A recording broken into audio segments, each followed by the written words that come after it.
Your customer doesn't experience your brand creative and your performance creative. They just experience you. So when your performance marketing feels cheap and disconnected from your brand, you're not just leaving conversion on the table, you're actively eroding the brand equity your extensive brand work is trying to build. So you're spending money really to cancel yourself out. Welcome to Time for a Reset, the marketing podcast that gets behind the thinking of the industry's sharpest leaders, shaping the world's most iconic brands. We ask the big questions. What does it take to drive real change? How do you stay ahead when the rules keep evolving? From shifting consumer expectations to marketing seat in the boardroom, every episode dives into what's working, what's not, and what's next. Expect smart conversations, real-world insights, and a bold perspective on modern marketing leadership. Let's hit reset and turn strategy into action. Now, into the conversation. Today, we're joined by Natalie Wills, Senior Vice President of Brand Marketing and Creative at Expedia Group. Natalie leads the global brand vision for Expedia Group, uniting marketing, product, creators, and CRM to shape how millions of travelers discover and book their trips. She has rebuilt brand platforms, launched product-driven campaigns, and proven how integrated storytelling can shift consideration and drive conversions at global scale. With a track record of transforming iconic travel brands and delivering measurable and commercial impact, she brings rare inside experience on what it actually takes for product and marketing to operate as one. Natalie, thank you. Welcome to the Time for a Reset podcast. Thank you for having me. It's super good to be here. Great. So Natalie, let's start where we always start.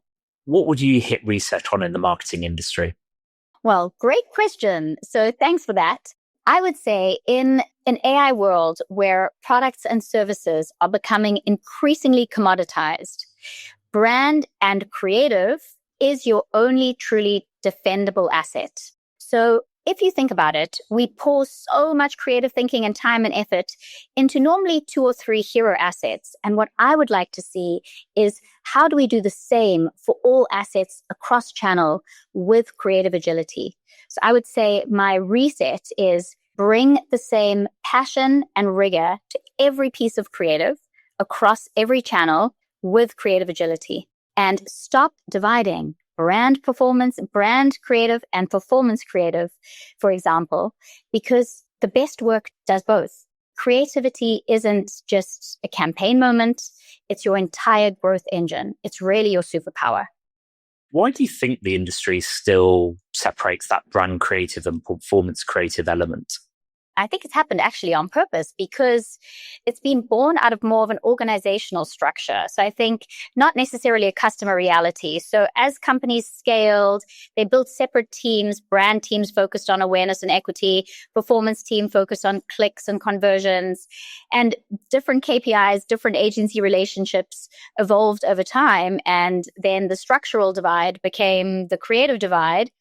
And brand was asking, does this feel right? Well, performance was asking, does this convert? And nobody was asking the same questions at once, I think. And the biggest problem with that is that your customer doesn't experience your brand creative and your performance creative. They just experience you. So I think at every touch point, whether it's a retargeting ad or an onboarding email or a social post, it's just forming an impression. That's what brand is, right? It's just forming an impression in your customer's mind.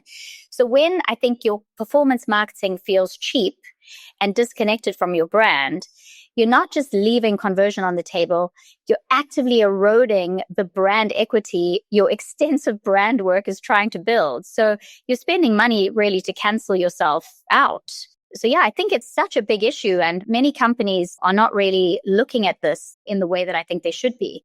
So if you take Expedia, obviously, I'm guessing, because you wouldn't be here if it wasn't the case, I'm guessing that you do bring that together. But so how does it look like in an organization like Expedia Group where you're actually bringing that together?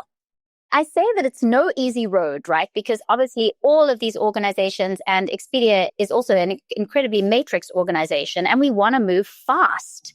So I would say bringing rigor and passion to every creative channel at Expedia has really started with the customer. And what we've had to do is get a real deep understanding of who they are and what they need at every stage of the journey.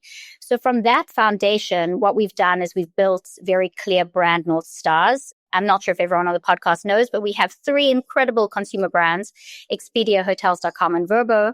And each of these plays a very different role for our travelers. And basically what we need to do is translate that into North Stars, key messages that every team works from. We need to make sure that we're translating these into practical tools that people can actually use to do their job. So things like channel playbooks, best practice frameworks, design systems. But building that North Star is not the only thing you need to do, because I think getting the right people is fundamentally important. You don't just need brand creatives.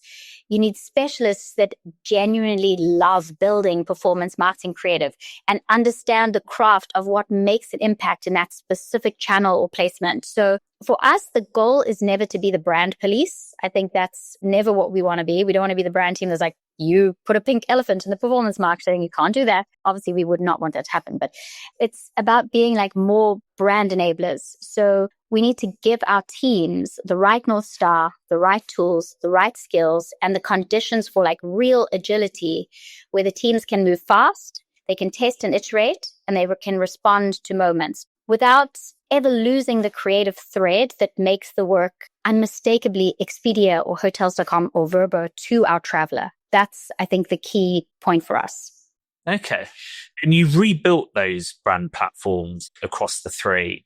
I'd love to sort of hear how that refresh started. You can see how it's sort of happening now, but how did you start that refresh, and how do each of those platforms sharpen each other and also become distinct and give value to the travelers that you engage with on a daily basis?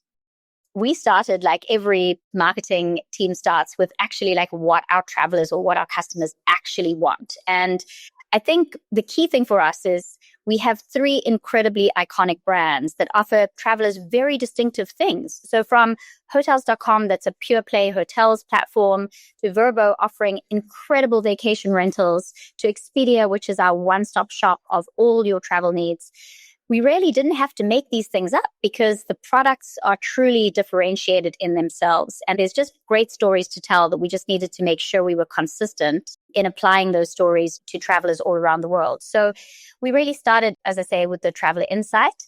But we also obviously needed to make sure that we lined that up with our product roadmaps, because obviously there's nothing worse than a brand that overpromises in marketing and underdelivers in product. So product and marketing, like working in lockstep together, is such a key part of everything that we do at Expedia.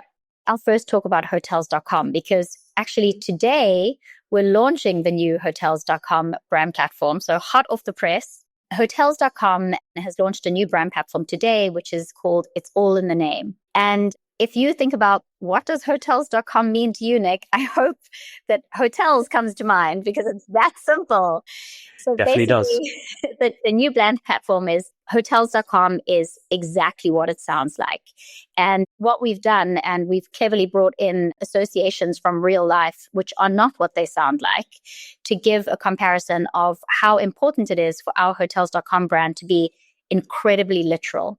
Customers don't want fluff, and they don't want to have to sort of do homework to understand things with our brands. They want to basically look at Hotels.com, get exactly what they want. They want the reward system to be super easy.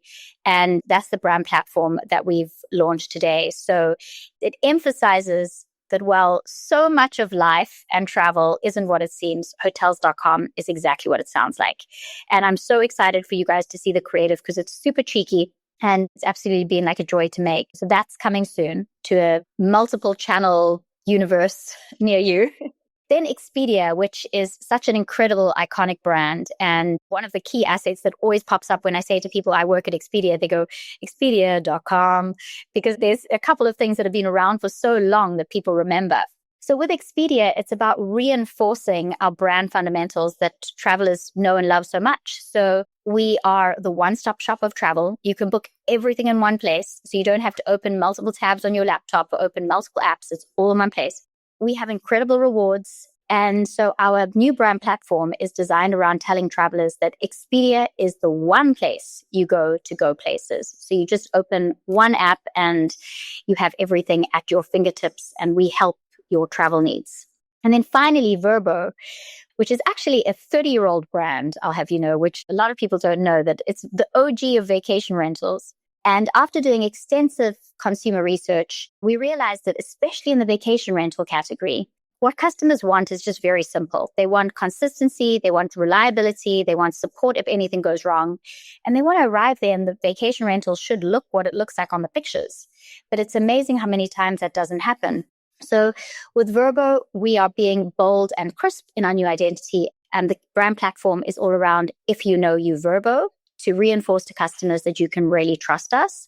And with that, we're launching our Vrbo Care product, which is incredible, which is our industry first guarantee that if anything goes wrong in your Vrbo, our Vrbo team will basically move you to a better place at no cost to you. So we really want to make sure that travelers understand that you can really trust us. We've got your back, and Vrbo is literally the one place that you can book vacation rentals that you can know and trust. So there's so much happening. It feels like the last 6 months has been like such an incredible journey. But I'd say, to sum up, from my perspective, creativity always has a purpose. And at the end of the day, we have a product and a service, and our mission in marketing is to interpret that in a way that makes people generally want to use our products and services.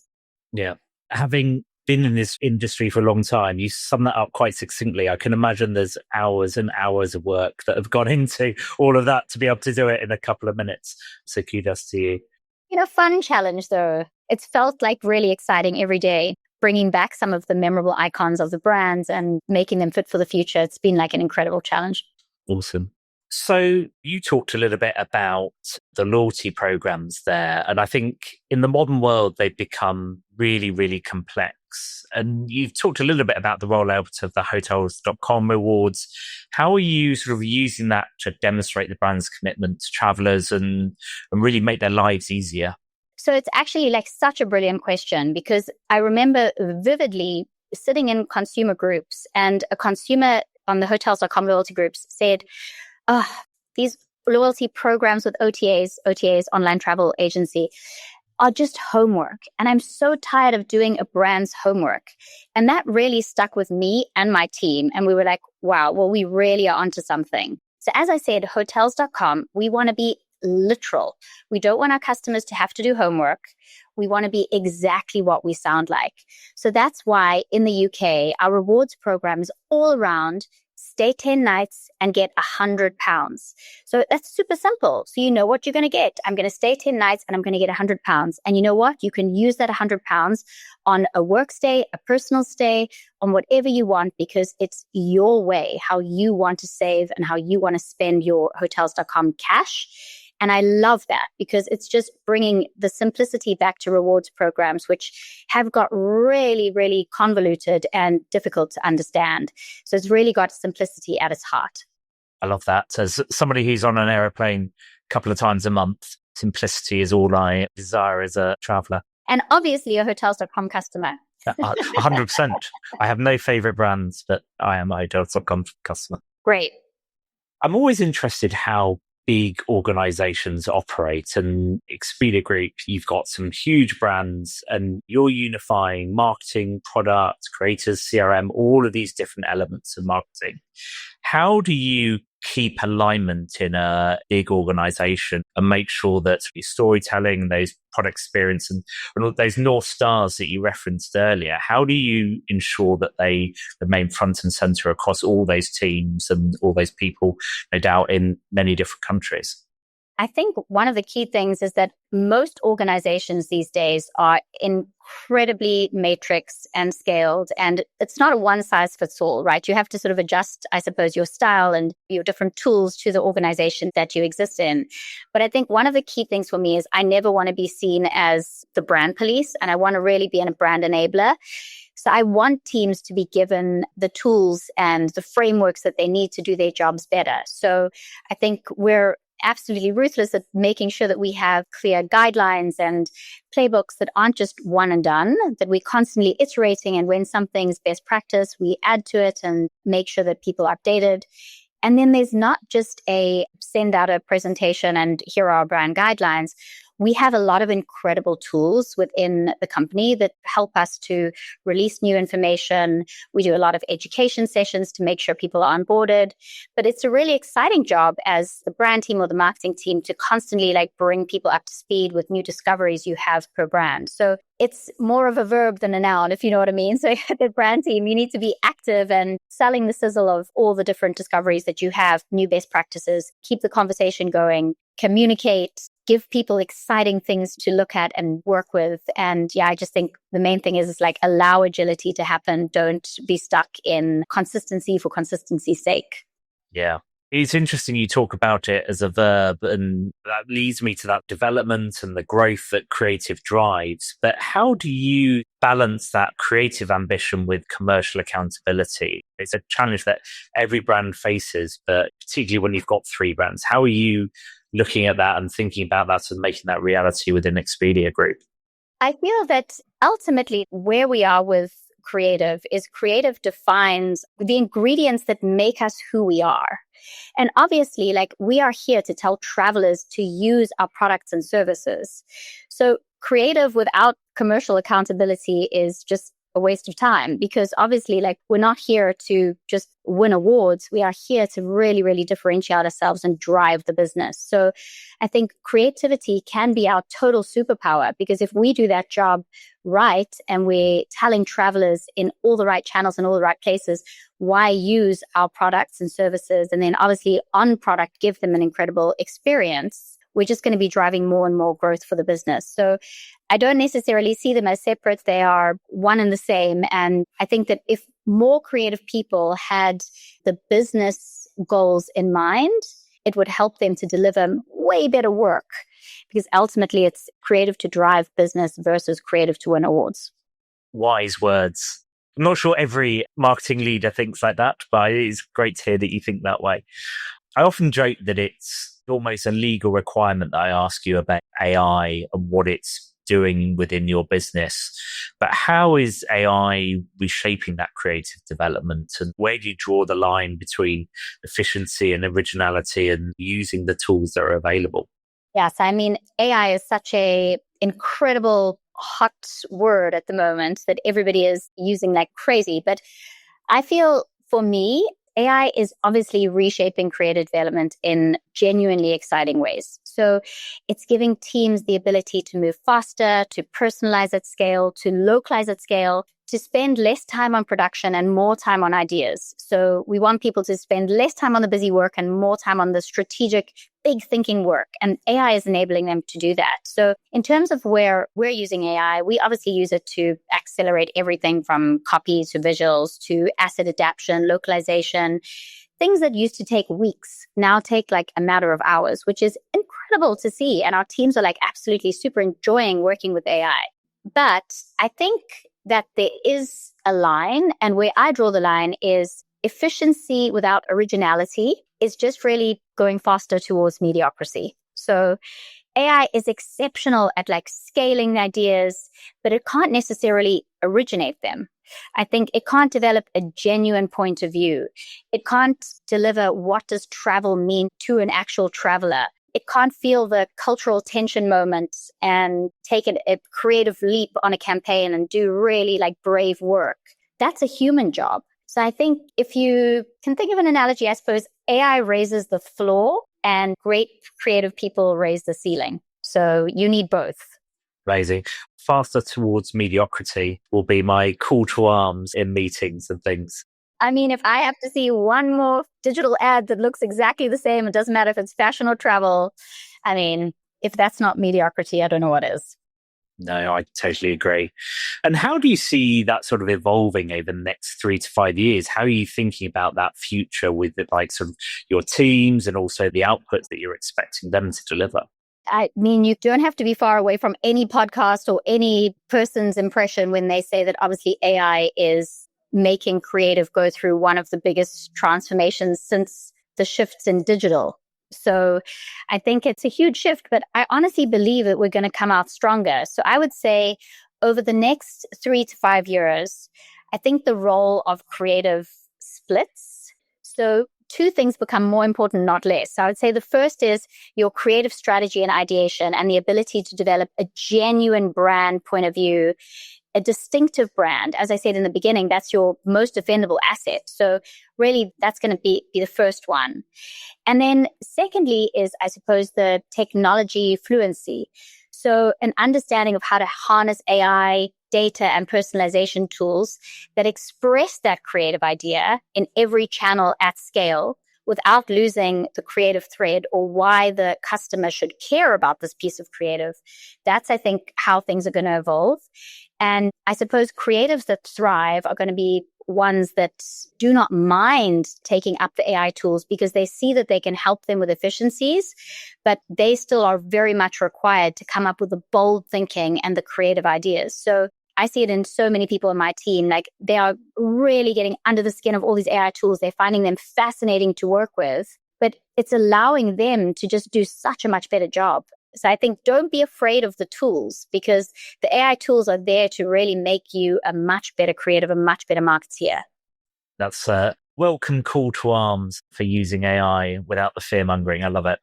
You've talked a little bit there about what you're looking for within your team. That taking half a step back, what are the attributes that you're looking for in the senior marketeers within your team, and what are you expecting them to deliver tomorrow and beyond? Yes, I think it's got more exciting for people because people that are naturally curious and have an aptitude to take more risks and learn and lean in, I think they are only going to become the best marketeers amongst us. So what I look for is always going to be people that have incredible creative thinking and have delivered creative work that is exceptional or has delivered work that has really powered the business. But I'd say in the future, I think what I'm looking for is teams that also are really happy to embrace more of the creative technology side of things. So it is going to be an and, not an or.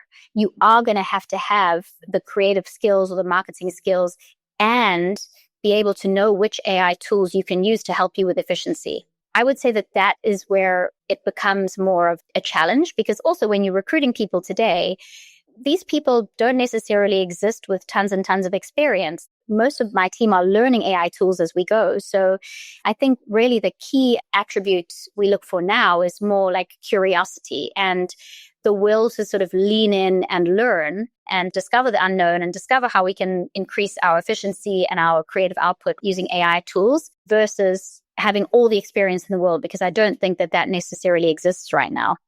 Yeah, I think those core fundamentals, curiosity is so important. I was speaking at my daughter's school and it's like, you don't need to know all the AI tools. Just think about how you approach them.